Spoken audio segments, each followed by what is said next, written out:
اللہ کی دوستی ہر مطلب سے پاک ہے. اللہ آپ سے کچھ نہیں چاہتا.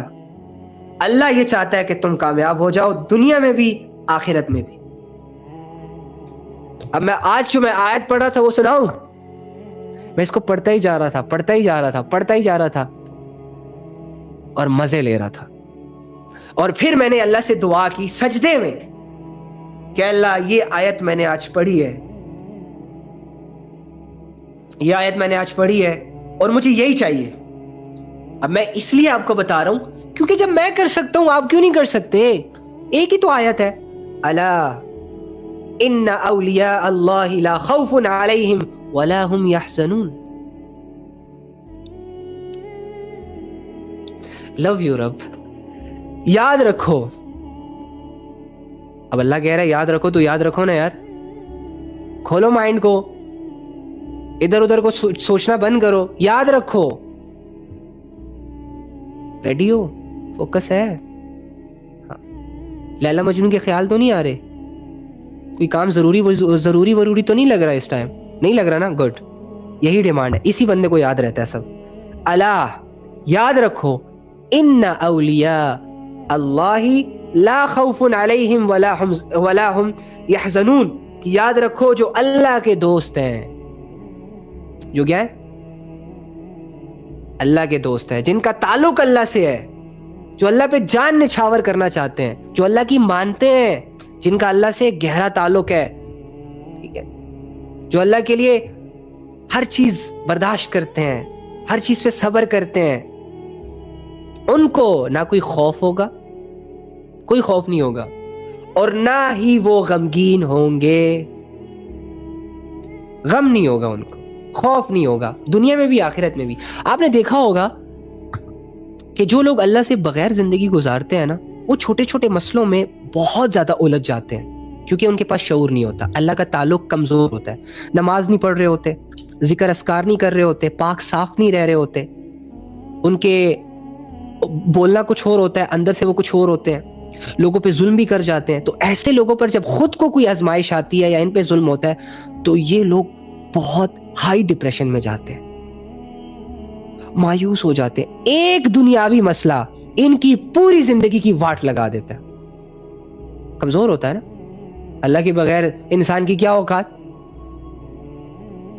وہ شیطان جو اعوذ باللہ من الشیطان الرجیم پڑھنے سے بھاگ جاتا ہے، غائب ہو جاتا ہے، جب اس کو بندہ دوست بنائے گا، اتنے کمزور مخلوق کی بات مانے گا، اس سے ریلیشن سٹرونگ کرے گا گناہوں کو کر کے، اللہ کی یاد سے اور اللہ کی عبادتوں کو چھوڑ کے، تو پھر ایسا انسان خود بھی تو کمزور ہوگا نا. انسان دوست کے دین پہ ہوتا ہے. اگر انسانوں کے دوست اللہ والے ہیں تو یہ بھی اللہ کا دوست بن جاتا ہے. اگر انسانوں کے دوست نمازی ہیں تو یہ بھی نماز پڑھتا ہے. اگر انسانوں کے دوست ظلم نہیں کرتے اور آپس میں ہمیشہ جب وہ بات کرتے ہیں تو ٹو دا پوائنٹ بات کرتے ہیں، گہری بات کرتے ہیں، اچھی بات کرتے ہیں، ستھری بات کرتے ہیں، تو اس بندے کا مزاج بھی ویسا ہو جاتا ہے. دوستوں کا رنگ چڑھ جاتا ہے نا اکثر انسان پہ. اور ایسے ہی جو دوست برے ہوتے ہیں، برے لوگوں کی صحبتیں انسان کو، اچھے بھلے انسان کو بگاڑ کے رکھ دیتی ہیں. ایک انسان ہوتا ہے وہ شروع میں گناہوں سے ڈرتا ہے، لیکن جب برے لوگوں کی صحبت میں آتا ہے اور جب وہ دیکھتا ہے کہ یہ لوگ تو ڈیلی بیسس پہ کر رہے ہیں، ان کو تو کچھ ہو ہی نہیں رہا، تو گناہوں کی وقت ان کے دلوں سے آہستہ آہستہ نکل جاتی ہے. گناہوں کا ڈر نکلتا جاتا ہے، حتیٰ کہ وہ خود روزانہ ان کے ساتھ اٹھنے بیٹھنے والا شخص بھی ان کے ساتھ گناہوں میں شامل ہو جاتا ہے، اور پھر کرتا ہی جاتا ہے، اور پھر ایسے گندگی پھیلتی جاتی ہے. اور پھر اس کے وجود سے خیر نکلنا، لوگوں کو خیر ملنا بند ہو جاتی ہے. جو انسان اپنے اندر اندھیرے لے کے گھوم رہا ہے، وہ روشنیاں کیا بانٹے گا، وہ خیر کیا تسلیم کرے گا؟ ٹھیک ہے، تو خیر تو آپ کو اسی سے ملے گی نا جو خود بھی کہیں سے خیر لے رہا ہوگا اور جو اپنے اندر خیر رکھ رہا ہوگا، ہے نا. تو شیطان کے دوست کمزور ہی ہوں گے نا. تو یعنی اللہ کے جو دوست ہوں گے نا، اللہ کہہ رہا ہے ان کو نہ کوئی خوف ہوگا نہ وہ غمگین ہوں گے، دنیا اور آخرت دونوں میں. دنیا میں بھی اللہ والوں کو جب مشکلات آتی ہیں، جب پریشانیاں آتی ہیں، تو وہ عبادتوں کا رخ کرتے ہیں. وہ اللہ کے لیے وہ اللہ کے سامنے سجدوں میں گر جاتے ہیں کہ اللہ نڈھال ہو رہے ہیں، اللہ غم جو ہے نا وہ سر سے اوپر ہو رہا ہے. تو اللہ تو ان غم ان کیفیتوں میں جب وہ بندہ اللہ کے در پہ جاتا ہے اور اللہ کے ہاں سرنڈر ہوتا ہے اور اپنا غم لے کر اللہ کے سامنے جب جھکتا ہے تو اللہ اس کے غم کو کم کر دیتا ہے. ایسا ہے؟ تو یہ اللہ کے تعلق کی کتنے فائدے ہیں انسان کو. لیکن پتہ نہیں اللہ رب العزت کے تعلق کو لوگوں نے اتنی نیچی نگاہوں سے اور اتنا irrelevant کیوں سمجھا ہوا ہے کہ اس کے لیے محنت تک نہیں کر رہے. حالانکہ انسان کی سب سے بڑی مضبوطی اللہ ہے, سب سے اچھی دوستی اللہ کی. اللہ تو حسرتوں کے حوالے ہونے سے اچھا ہے, دنیا کو تنگ غم پریشانیوں میں گزارنے سے اچھا ہے کہ رب کے لیے تھوڑی سی محنت کی جائے. پھر میں کہوں گا رب کے لیے اٹھایا گیا پہلا, دوسرا, تیسرا قدم عین ممکن ہے کہ دنیا کی لذتیں بھاری ہونے کی وجہ سے اور ماحول گندا ہونے کی وجہ سے اور عادت نہ ہونے کی وجہ سے اور سستیاں ہونے کی وجہ سے مشکل ہو. لیکن اس مشقت کے بعد جو 5واں, 6واں, 7واں, 8واں قدم وہ خود ہی اٹھتے چلے جاتے ہیں. اور پھر جب یہ سفر شروع ہوتا ہے تو اللہ رب العزت کی محبت ایسی محبت ہے کہ اس کا کوئی فل سٹاپ نہیں ہے کہ بس مجھے اللہ اتنا ہی چاہیے. نہیں, اب بس اللہ کی محبت اتنی ہی چاہیے, اس سے زیادہ نہیں چاہیے. نہ بھائی نہ,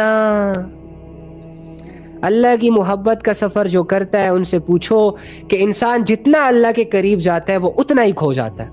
اس کی حسرت اور اس کی خواہش بڑھتی چلی جاتی ہے کہ نہیں, جتنا اللہ میں نے حاصل کر لیا, جتنا اللہ کا تعلق میں نے حاصل کر لیا نا, اس کو میں نے زیادہ کرنا ہے.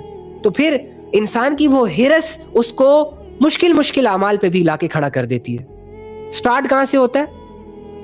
گناہوں کو چھوڑنے سے, چھوٹے چھوٹے قدم اٹھانے سے. اور اللہ جب ساتھ ہوتا ہے, جب اللہ تھام لیتا ہے تو پھر اس کی انتہا کوئی انتہا نہیں, جنت ہی اس کی پھر انتہا ہے. رب سے ملاقات ہی پھر اس کی انتہا ہوتی ہے. رب جب اس کو کہے نا کہ بس یہاں پہ ختم, یہاں پہ سٹاپ, رب یہاں اسے سیٹسفائیڈ کر دے, وہی اس کا سیٹسفیکشن زون ہوتا ہے. جو میرے بھائی اور میری بہنوں, یہ چھوٹی سی زندگی ہمیں دی گئی ہے, نہ جانے کب کہاں کیسے چلتے چلتے بیٹھے بیٹھے کھاتے کھاتے پیتے پیتے سوتے سوتے گھومتے گھومتے گزر جائے, ختم ہو جائے. اور یہ سانسیں جو آج ہم لے رہے ہیں, یہ جو دل آج دھڑک رہا ہے اور یہ جو آنکھیں ہمیں دنیا دکھا رہی ہے, ان ساری چیزوں سے ہمارا تعلق کٹ جائے. آؤ اپنے رب کے ساتھ تعلق بناؤ, جو تب بھی ساتھ تھا جب ہم اپنے آپ سے غافل تھے, جو آج بھی ساتھ ہے جب ہم اس سے غافل ہیں, اور جو کل کو بھی ساتھ ہوگا کہ جب آپ اس کا سامنا کریں گے. اللہ کی دوستی ہر مطلب سے پاک ہے. اللہ آپ سے کچھ نہیں چاہتا, اللہ یہ چاہتا ہے کہ تم کامیاب ہو جاؤ, دنیا میں بھی آخرت میں بھی. اللہ تمہیں دنیا کی نظروں سے بچانا چاہ رہا ہے, اللہ تمہیں بے عزت نہیں کرنا چاہ رہا.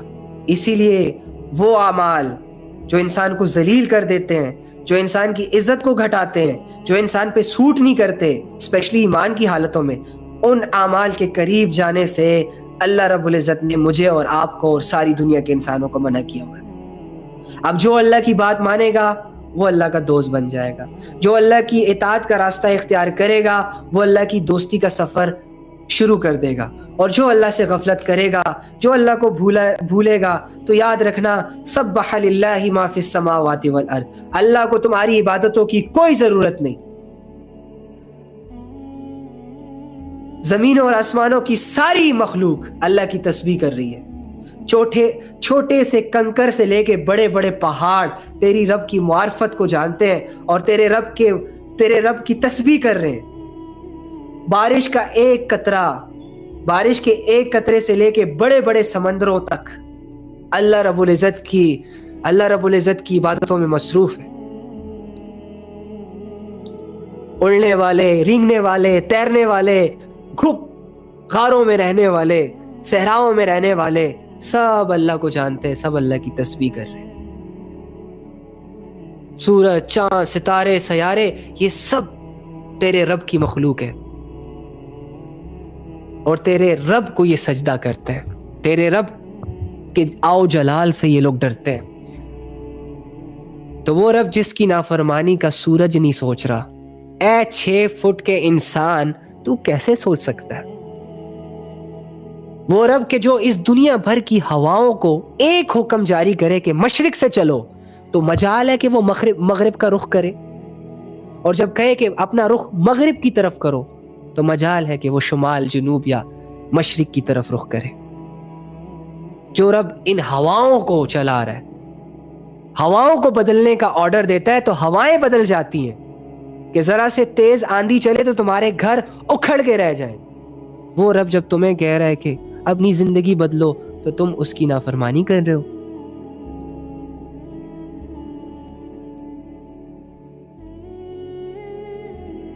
یہ غفلتیں ہم نے ختم کرنی، یہ غفلتیں ہم نے ختم کرنی ہے جیتے جی، اور اللہ کی دوستی کا سفر ہم نے شروع کرنا ہے جلد سے جلد۔ دنیا کی پرواہ نہیں کرنی، شیطان کی بات نہیں سننی، نفس کی چالوں میں نہیں آنا، رب پر بھروسہ، رب پر یقین، رب پر اعتماد، اور رب کے لیے زندگی گزارنا۔ کوشش کریں گے نا انشاءاللہ، پورا بھروسہ ہے مجھے آپ لوگوں پر انشاءاللہ۔ جو بندہ اللہ کی بات سن رہا ہے وہ بندہ عمل میں بھی لائے گا اس کو۔ دعا کر لیتے ہیں۔ اللہم انی اسألک بأن لک الحمد یا بدیع السماوات والارض یا حنان یا منان یا ذو الجلال والاکرام یا حی یا قیوم یا ارحم الراحمین۔ اے اللہ، اے تمام جہانوں کے مالک، اے تمام جہانوں کے خالق، اے زندگی اور موت کو بنانے والے رب، اے وہ ذات جو اکیلا ہے، اے وہ ذات جس کا کوئی شریک نہیں، جس کا کوئی مددگار نہیں، جس کا کوئی ہم سفر نہیں، جس کی کوئی مثل نہیں۔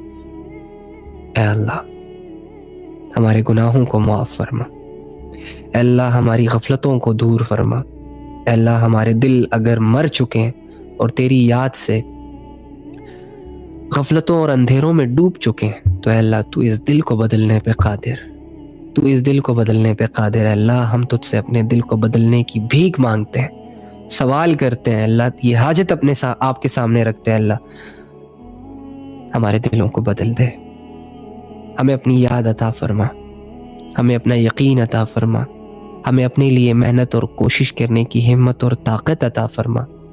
اے اللہ جہاں ہم کمزور وہاں تو ہمارا سہارا، اور اے اللہ جہاں ہم سست، اے اللہ ان سستیوں کو دور کر دے۔ اے اللہ ہمیں ویسی زندگی گزارنے کی توفیق عطا فرما دے جیسے کہ تو چاہتا ہے۔ اے اللہ ہمیں وہ اعمال کرنے کی توفیق عطا فرما دے جس سے تیری رضا حاصل ہوتی ہے۔ اے اللہ ہمیں ان اعمال سے بچنے کی توفیق عطا فرما دے جس سے تو ناراض ہوتا ہے، جس سے میری آخرت خراب ہوتی ہے، جس سے میری دل کی دنیا اجڑتی ہے۔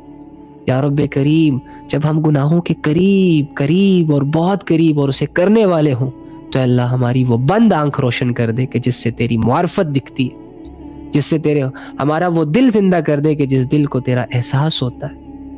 اے اللہ ہمیں اپنی نافرمانیوں سے نکال، ہمیں اپنی غفلتوں سے نکال، اپنے بغیر زندگی گزارنے سے بچا۔ اے اللہ رسول اللہ صلی اللہ علیہ وآلہ وسلم کی محبت عطا فرما، اے اللہ ان کی زندگی پر عمل کرنے کی توفیق عطا فرما۔ اے اللہ ان کو اپنا آئیڈیل، اپنا رہبر، اپنا محسن، اپنا غمخوار بنانے کی توفیق عطا فرما۔ اے اللہ مخلوق سے ہمارے دلوں کو پھیر دے، غیر اللہ سے ہمارے دلوں کو خالی کر دے۔ اے اللہ ہمارے دل کی صفائی کر دے، ہمارے دل کے اندھیروں کو اجالوں میں بدل دے۔ اے اللہ ہمارے دلوں کے زخموں کو اپنی یاد کے مرہم سے بھر دے۔ اے اللہ ہمارے بند ذہنوں کو اپنی معرفت کے اسباب سے کھول دے۔ اے اللہ ہمارے دماغ کے اندھیروں کو اپنے نور کے طفیل روشن کر دے، اپنے نور کے ذریعے سے ہلکا پھلکا اور روشن کر دے، کشادہ کر دے۔ یا رب کریم، یا رب کریم، ہمارے جسموں کو وہ طاقت عطا فرما کہ تیری عبادتوں میں آگے بڑھ سکے، ہمارے دلوں کو وہ جذبے عطا فرما کہ تیری یاد میں تیرے ساتھ ٹائم سپینڈ کر سکے، ہمارے حوصلوں کو وہ ہمت عطا فرما، وہ طاقت عطا فرما، وہ یکسوئی عطا فرما کہ اللہ جن حوصلوں کا استعمال کر کے ہم تیرے دین پر ڈٹ کے کھڑے ہو جائیں اور دنیا کی کوئی طاقت ہمیں اکھاڑ نہ سکے۔ یا رب کریم، جتنی زندگیاں بچی ہیں ان زندگیوں کو قبول کر لے اپنی عبادت کے لیے، اے اللہ ہمارے اندر جتنی بھی خیریں ہیں ان خیروں سے ہمیں اور دوسروں کو فائدہ پہنچانے کی توفیق عطا فرما. اے اللہ ہمارے شر سے ہمیں اور لوگوں کو محفوظ فرما. اے اللہ جتنے بھی خیر کی دعائیں نبی صلی اللہ علیہ وآلہ وسلم نے مانگی ہے اے اللہ ہمارے حق میں بھی قبول فرما. اے اللہ جتنے شرور سے نبی صلی اللہ علیہ وآلہ وسلم نے پناہ مانگی ہے ہمیں بھی ان شرور سے پناہ عطا فرما.